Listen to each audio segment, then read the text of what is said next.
right, so our goal for today is just to make sure that we are absolutely comfortable graphing from all three forms of a quadratic, and also to be able to move from one type of equation to the other. So just as a recap of what we did yesterday, three forms of a quadratic are the standard or general form, the y equals ax squared plus bx plus c, the vertex form, which is the one we did in the very beginning, and then the factored form. Okay, for each of those, there are easy attributes to pull from each of the different equations. So if you think about this, and what is the easy thing, this is the reason that it is important to understand how to get from one form to the other so that you can pull out the easy information. Okay, so the easy things in standard form, the easy thing to see is that the c value is the y-intercept, because if I put in x as 0, it means the first two terms go away and I'm just left with c. In vertex form, the easy thing is the vertex, and in factored or intercept form, the easy things to see are the x-intercepts. Okay, so just an example of each type of graphing, in case there are any you need to go over. If I am graphing in vertex form, so I'm going to start from the vertex. So I see that this is shifted left 4 and up 7. I plot that point.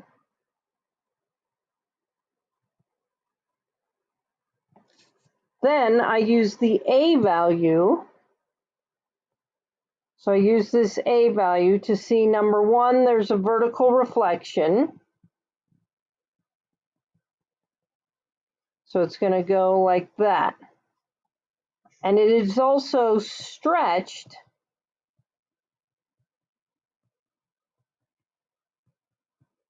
from the parent function.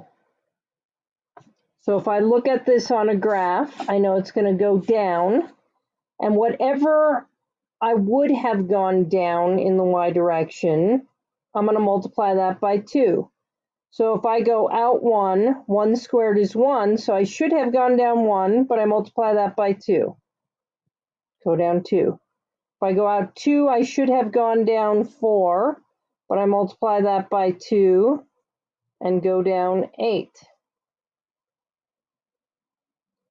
3, I am going to be just off my graph, but normally I would go out 3, down 9, multiply the 9 by 2, and that's going to be down 18.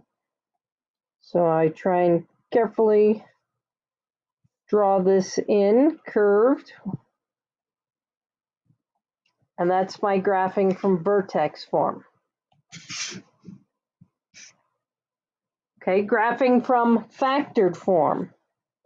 I'm going to remember the zero product property, which says if I have this times this, and I'm looking for my x-intercepts, that means that the y is going to be 0. So either x plus 1 is 0, which means x is negative 1, or x minus 3 is 0, and that means x is 3. So I plot my x-intercepts. Then I remember that the line of symmetry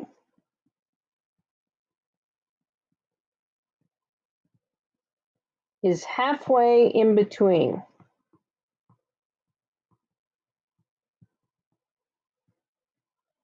So I go halfway in between those, and I get a line of symmetry at x equals 1. If I want to find my vertex,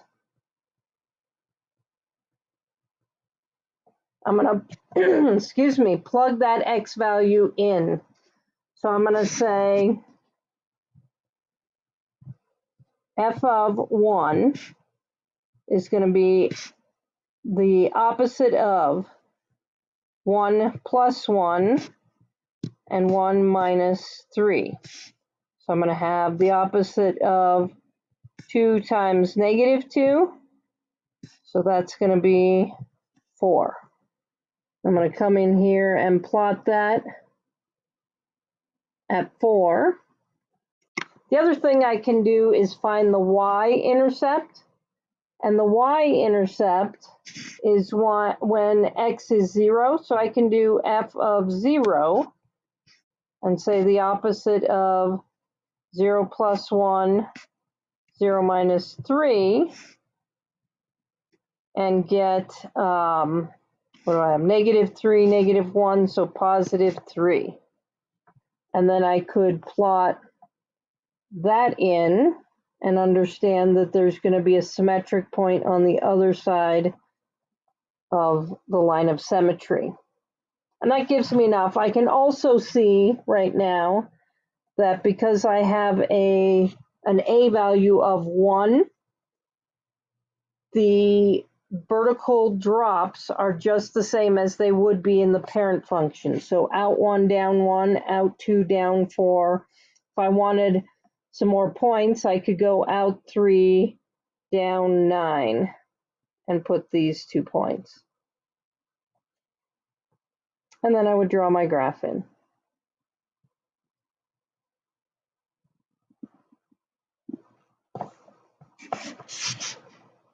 Okay, and the last one is graphing in standard form. I could certainly factor that and just go from factored form, or I can do what we were talking about at the end of class and say x is equal to negative b over 2a.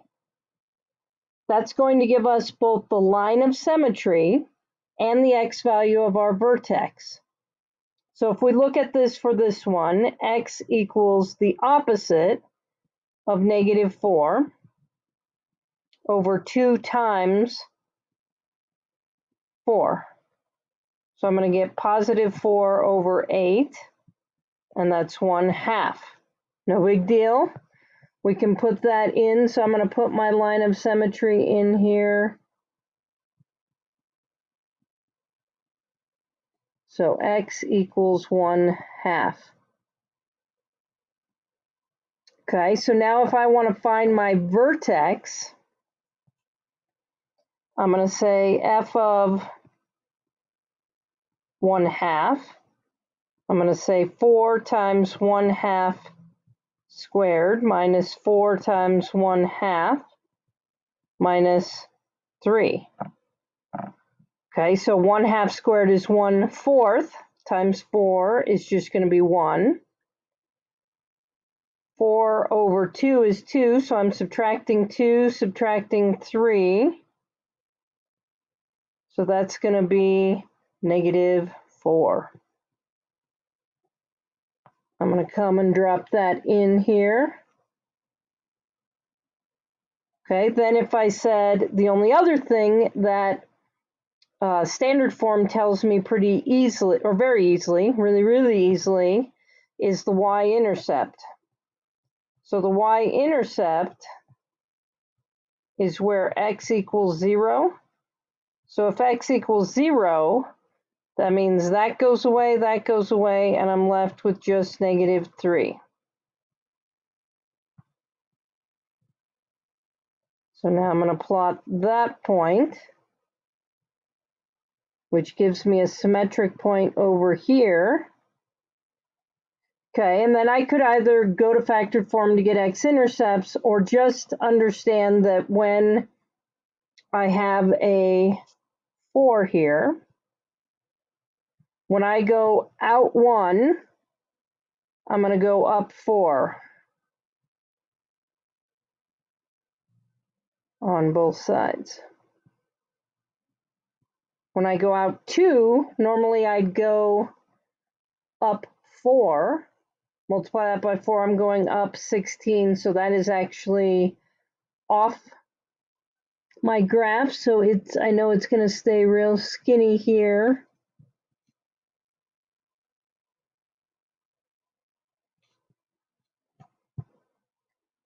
So that is all the forms of graphing.